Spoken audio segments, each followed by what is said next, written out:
Assalamualaikum warahmatullahi wabarakatuh. Selamat pagi anak-anak, jumpa lagi dengan Bu Isna.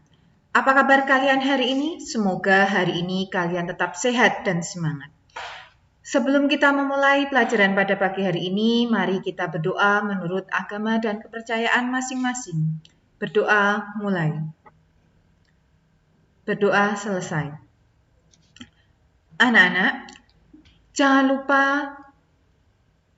untuk tetap menjaga kesehatan dengan 3M, yaitu memakai masker, mencuci tangan di air mengalir menggunakan sabun, dan menjaga jarak. Oke anak-anak, hari ini kita akan mempelajari tema 5, ekosistem, subtema 1, komponen ekosistem, pembelajaran 1. Materi yang akan kita pelajari pada pagi hari ini ada 2. 1, pokok pikiran bacaan non-fiksi, dan 2, tentang jenis makanan hewan.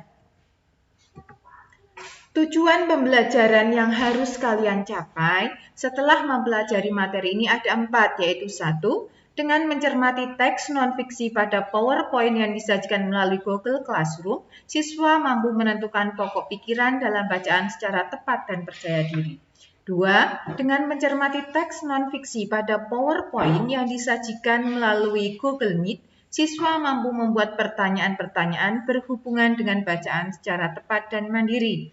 3. Dengan diskusi kelompok melalui Google Classroom, siswa mampu mengidentifikasi hewan berdasarkan jenis makanannya secara benar. 4. Dengan membaca materi pada PowerPoint yang disajikan melalui Google Meet, siswa mampu membuat tabel tentang penggolongan hewan berdasarkan jenis makanannya secara benar dan bertanggung jawab. Oke anak-anak, sekarang coba perhatikan gambar berikut. Di sini ada 2 buah gambar. Gambar 1 dan gambar 2. Coba kalian amati perbedaan antara kedua gambar tersebut.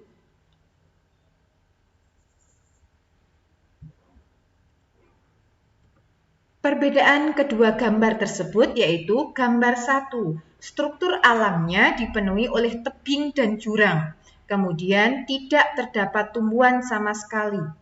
Tanahnya terlihat gersang dan tidak terdapat hewan. Kemudian tidak ada interaksi antar unsur biotik dan abiotik.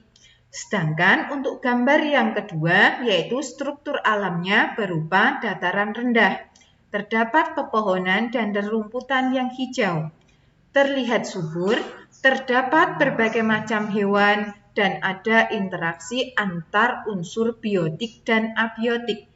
Unsur biotik adalah unsur pembentuk suatu ekosistem yang berupa makhluk hidup, seperti hewan, tumbuhan, dan lain sebagainya. Sedangkan unsur abiotik adalah unsur pembentuk ekosistem yang berupa benda-benda tidak hidup, seperti cahaya matahari, air, tanah, udara, dan lain sebagainya. Jadi, di antara kedua gambar tersebut, di antara gambar 1 dan gambar 2, yang merupakan sebuah ekosistem adalah gambar nomor 2. Karena di dalamnya terdapat interaksi antar unsur biotik dan unsur abiotik.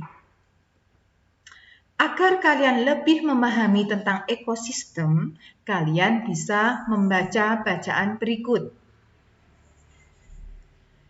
Ekosistem. Semua makhluk hidup memerlukan lingkungan tertentu untuk memenuhi kebutuhannya.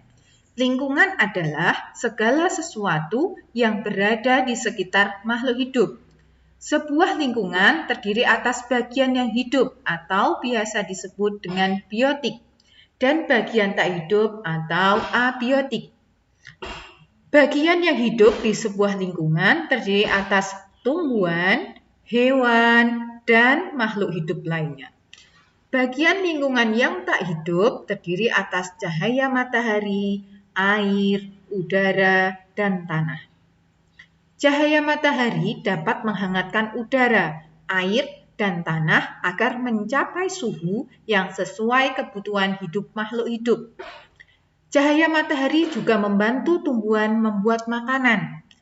Air dan tanah merupakan bagian penting dari sebuah lingkungan. Air yang turun dalam bentuk hujan meresap ke dalam tanah. Air di dalam tanah ini akan dimanfaatkan oleh tumbuhan yang hidup di atasnya dan makhluk hidup kecil lainnya yang hidup di dalam tanah.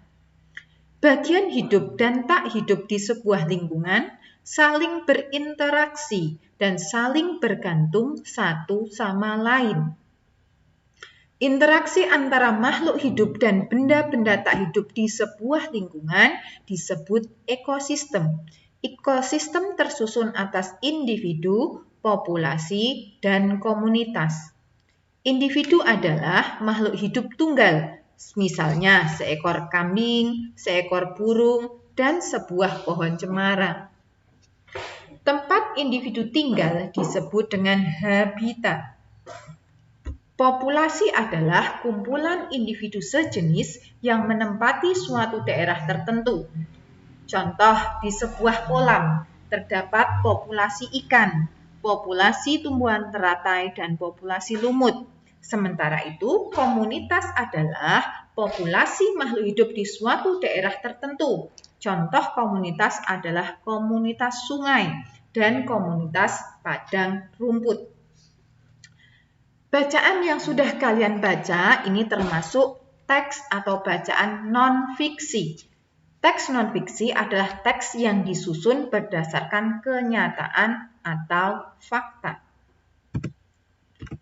Setelah kalian membaca bacaan tersebut, kalian dapat menentukan pokok pikiran. Apa itu pokok pikiran? Pokok pikiran adalah ide pokok pada setiap paragraf. Jadi, pokok pikiran itu hanya ada satu pada setiap paragrafnya. Cara menentukan pokok pikiran. Yang pertama, kita harus membaca dengan seksama. Kemudian, menentukan kalimat utama. Dan mengubah kalimat utama menjadi kalimat yang kompleks.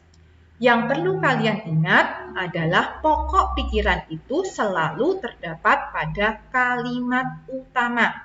Jadi, kalian harus menentukan kalimat utama setiap paragraf, baru mengubahnya menjadi kalimat yang lebih kompleks. Setelah kalian menentukan pokok pikiran, kalian juga bisa menuliskan informasi penting. Informasi penting adalah unsur yang membangun sebuah bacaan.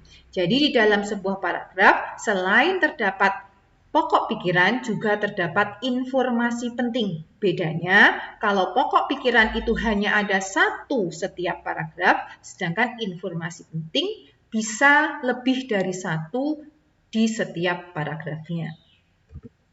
Kemudian, kalian dapat menuliskan pokok pikiran dan informasi penting dari bacaan ekosistem tadi pada lembar yang sudah disediakan. Dalam bacaan non-fiksi berjudul ekosistem tadi terdiri atas 4 paragraf. Di sini, paragraf 1, pokok pikirannya adalah lingkungan adalah segala sesuatu yang berada di sekitar makhluk hidup. Informasi penting dari paragraf 1 yaitu sebuah lingkungan terdiri atas bagian yang hidup atau biotik dan bagian tak hidup atau abiotik. Kalian bisa melanjutkan sampai paragraf 4 dan menuliskannya pada lembar kerja yang sudah tersedia. Oke anak-anak, sekarang kita lanjutkan pada teks non-fiksi berikutnya. Di sini ada teks non-fiksi berjudul jenis makanan hewan. Mari kita baca bersama-sama. Jenis makanan hewan dikelompokkan menjadi 2, yaitu makanan yang berupa tumbuhan dan makanan yang berupa hewan lain. Hewan yang memakan tumbuhan memilih bagian-bagian tumbuhan yang dapat dijadikan makanan. Ada hewan yang hanya memakan daun tumbuhan, ada pula hewan yang hanya memakan batang, buah, atau hanya biji tumbuhan. Namun, ada beberapa jenis hewan yang memakan lebih dari satu bagian tumbuhan tersebut. Bagian tumbuhan yang paling sering dijadikan makanan hewan adalah daun. Hewan seperti ulat, rusa, dan zebra merupakan beberapa contoh hewan yang memakan daun.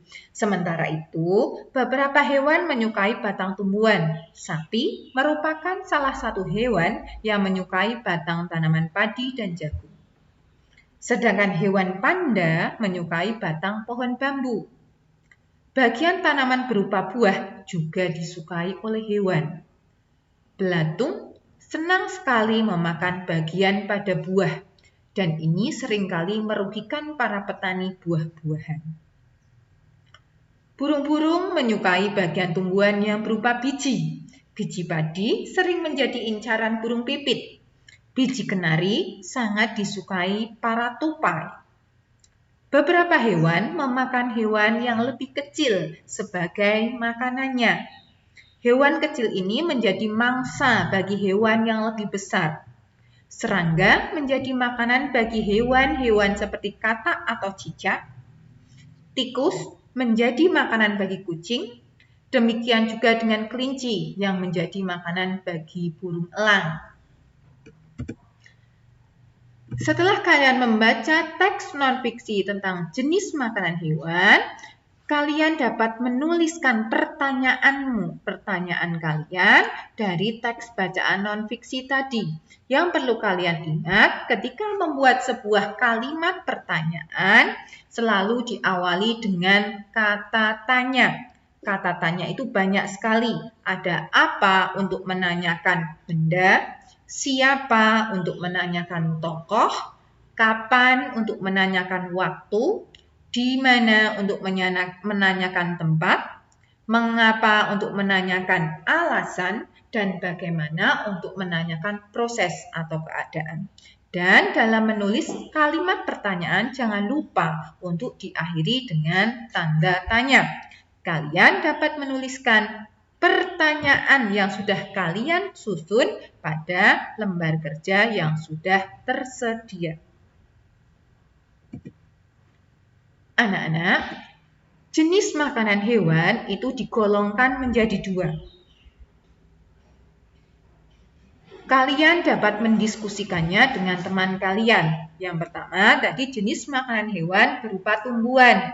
Yang dimaksud tumbuhan itu bisa berupa daunnya, batang, buah, atau bijinya. Kemudian ada jenis makanan yang berupa hewan lain. Sekarang mari kita kelompokkan hewan yang memakan daun tumbuhan. Ada ulat, rusa, dan zebra. Kemudian ada hewan yang memakan batang tumbuhan, yaitu sapi. Sapi suka memakan batang tumbuhan padi dan batang tumbuhan jagung. Kemudian ada panda yang suka sekali memakan batang bambu. Yang selanjutnya hewan yang memakan buah, yaitu belatung. Belatung itu suka sekali memakan buah-buahan, terutama buahan yang sudah masak. Belatung merupakan tumbuhan yang merugikan para petani ketika musim buah telah datang. Sekarang hewan yang memakan biji. Banyak sekali. Di sini ada burung pipit yang memakan biji padi dan biji jagung. Kemudian ada tupai yang suka sekali memakan biji kenari. Sedangkan hewan yang memakan hewan lain, banyak sekali contohnya. Di sini ada kucing. Kucing suka memakan tikus, ikan, serangga, dan lain sebagainya. Kemudian ada burung elang. Burung elang suka memakan ayam, kelinci, bahkan ular. Katak. Siapa yang tahu makanan katak? Makanan katak merupakan serangga-serangga kecil seperti belalang. Anak-anak, setelah kalian mengetahui jenis penggolongan hewan berdasarkan makanannya, nanti kalian dapat membuat tabel penggolongan hewan berdasarkan jenis makanannya. Di sini ada 3 kolom, ada nama hewan, jenis makanan, golongan makanan, tumbuhan atau hewan. Misalnya, nama hewan, sapi, jenis makanan berarti batang, berarti golongan makanannya adalah tumbuhan. Oke anak-anak, itulah pelajaran yang kita pelajari pada pagi hari ini. Pada pagi hari ini kita sudah mempelajari tentang menentukan pokok pikiran dan informasi penting pada teks non-fiksi. Teks non-fiksi adalah teks yang disusun atau dibuat berdasarkan kenyataan atau fakta. Kemudian yang kedua, penggolongan hewan berdasarkan jenis makanannya.